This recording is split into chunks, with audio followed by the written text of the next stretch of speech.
If everything you do as a mom was suddenly stripped away, if the house was messy, the kids were melting down, dinner wasn't made, and your to-do list didn't get touched, would you still feel valuable? So many moms quietly believe that your self-value depends on how well you're performing, on whether you're being a good mom, a perfect mom, keeping the house clean, figuring out how to get things done, being productive, and being everything for everyone. And when you fall short, which happens to every mom, you start feeling like a failure as a mom. Today, we're going to talk about self-worth, what it really means, why you don't have to earn it, and how knowing your worth as a woman and as a mother can radically reduce stress, mom guilt, and burnout, and actually help you be happier as a mom. Welcome to Conquer Mom Stress, the podcast that helps you stress less and enjoy motherhood more. If you've ever crawled into bed at night, completely exhausted, but still feel like there's so much left to do, you are in the right place.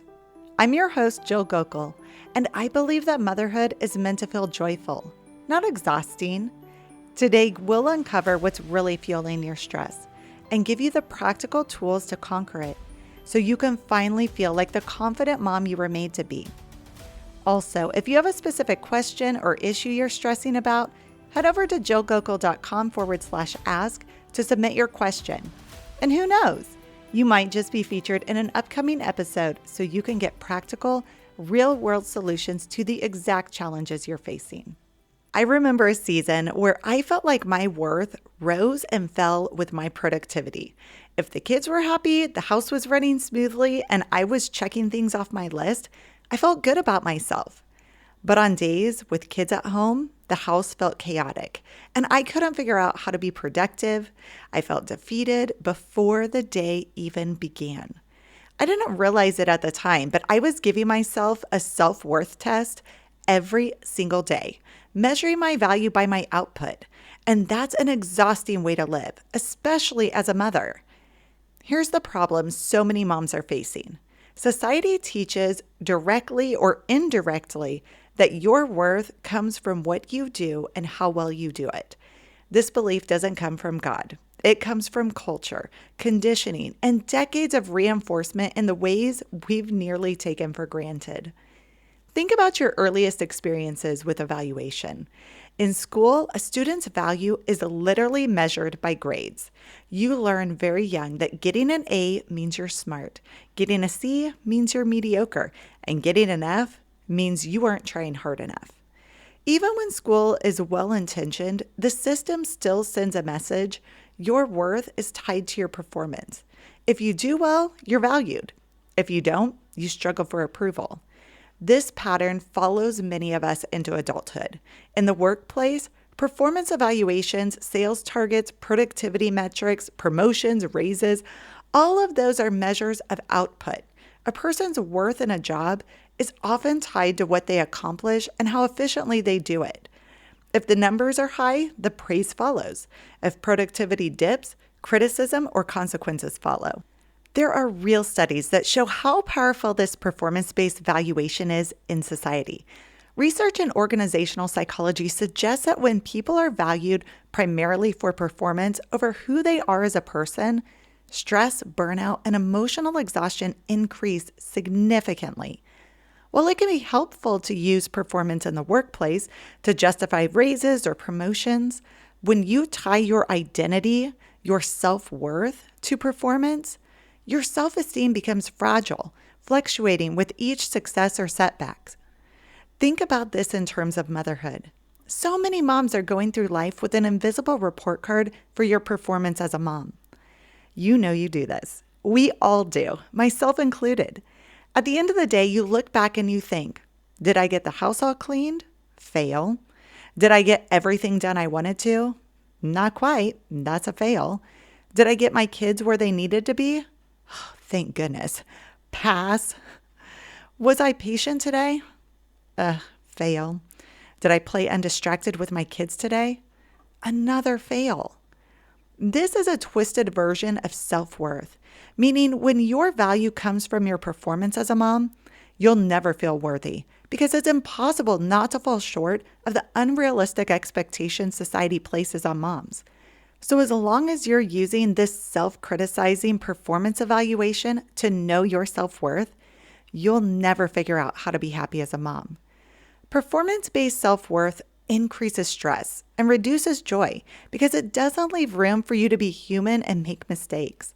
When you're constantly evaluating yourself, even unconsciously, based on a scorecard of motherhood tasks, your nervous system stays in a heightened state of alert. The brain becomes wired to scan for threats instead of scanning for joy. This is why so many exhausted moms look back on a perfectly good day and still feel drained, because the stress chemicals in their body have taught them to stay on guard instead of relax and enjoy.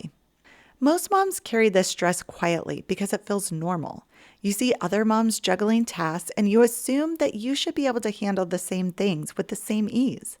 But what you're watching is not a measure of self-worth, it's a measure of performance.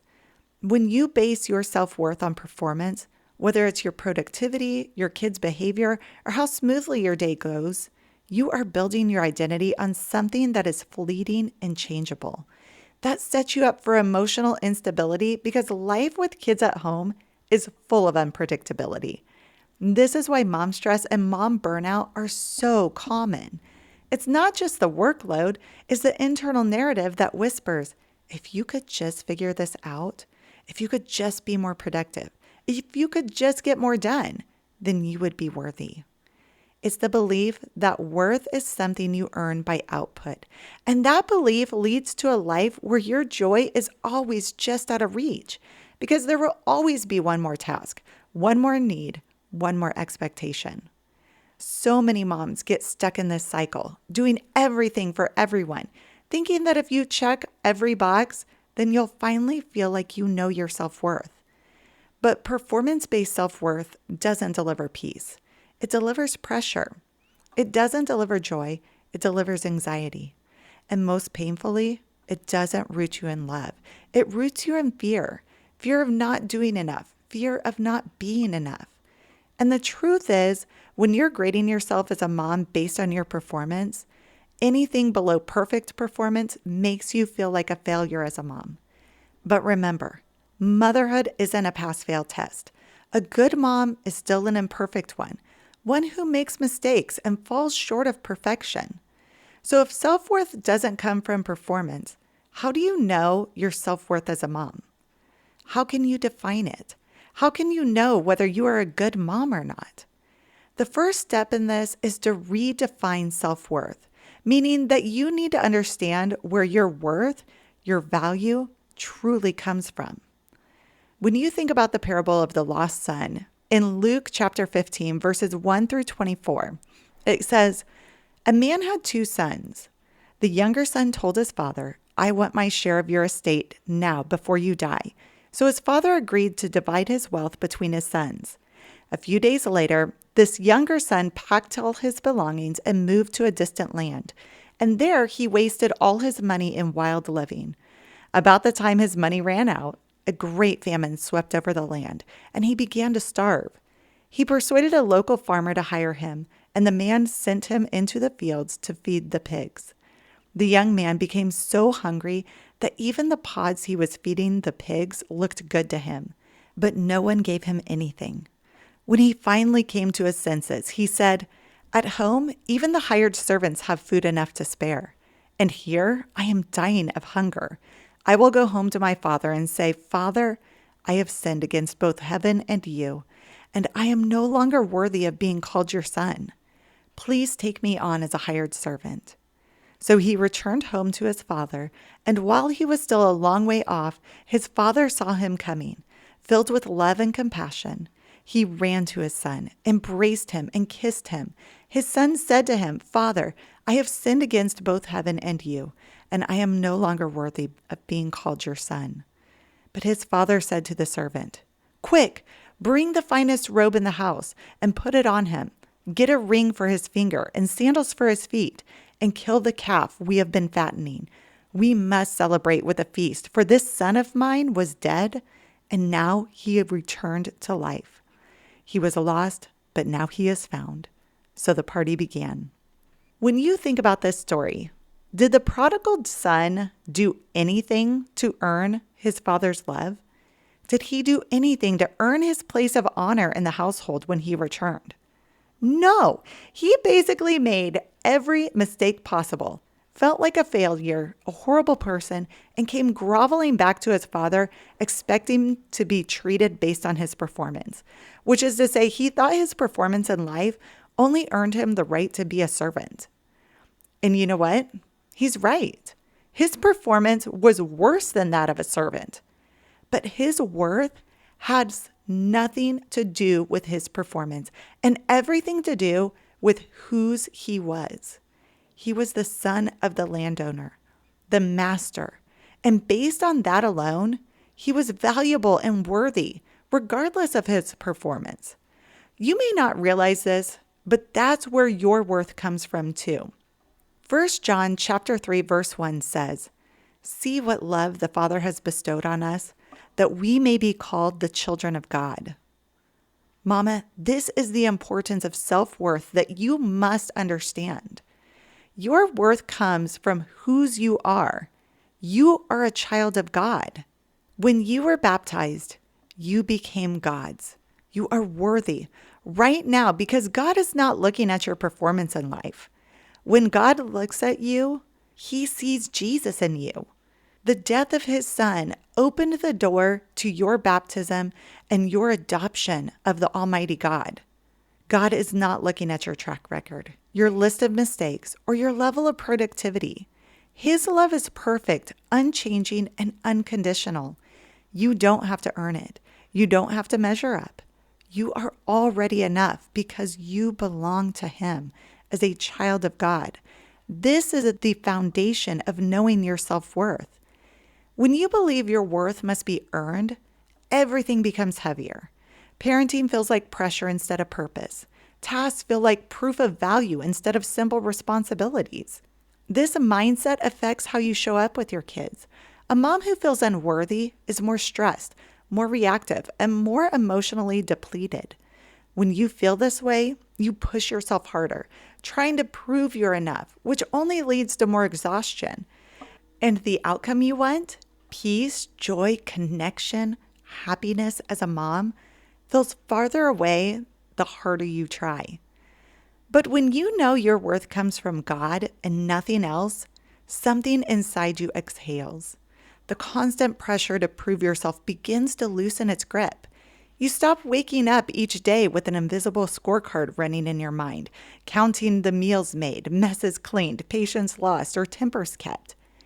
Instead of measuring yourself by outcomes, you begin anchoring yourself in your identity in God, and that shift changes everything. The first thing it changes is stress. Performance-based worth keeps the nervous system on high alert because there is always something at stake. If worth must be earned, then every hard day feels like a failure and every mistake feels dangerous. But when you understand that your value is already secured in God, that you are loved fully, chosen intentionally, and seen completely, your body no longer has to live in survival mode. Stress hormones calm because there is no longer a threat to your identity. You are not fighting to be enough anymore. You already are enough. This doesn't mean life becomes easy, but it means hardship no longer feels like a verdict on your value. That internal safety dramatically affects energy levels. So much exhaustion in motherhood isn't just physical, it's emotional and spiritual. Constant self-evaluation drains energy faster than any to-do list. When you stop trying to earn your worth, you stop leaking energy through self-criticism, comparison, and guilt. You begin to use your energy more wisely, from a place of intention rather than pressure. Rest no longer feels like laziness. It feels like stewardship of a body God lovingly gave you. You can pace yourself because you are no longer running to prove something. Your happiness and joy in motherhood deepens in a way that is quieter, but far more sustainable. Joy is no longer dependent on whether the day went smoothly or whether the kids behaved. It comes from belonging, from knowing you are held by God even on the messy days. This kind of joy doesn't disappear when the house is loud or plans fall apart. It stays. And because it's rooted in an identity in Christ, not your circumstances, it becomes resilient. You can laugh more easily, forgive yourself more quickly, and savor moments without rushing through them to get to the next task. And perhaps the most beautiful change is how you show up for your kids, your family, and yourself. As a mom, when you aren't operating from deficiency, you parent from abundance. You become more patient, not because you're trying harder, but because you feel safer. You can be present because you're not mentally calculating whether you're doing enough.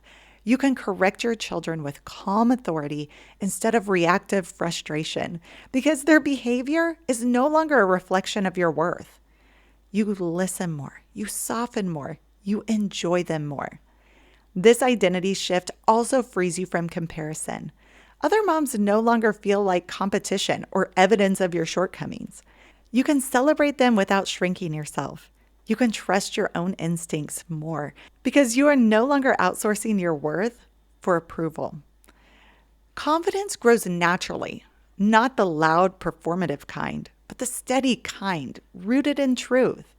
And this is where true joy begins to flow, not the fleeting joy that comes from productivity or praise, but the deep joy Scripture speaks of, the joy that remains even in trial.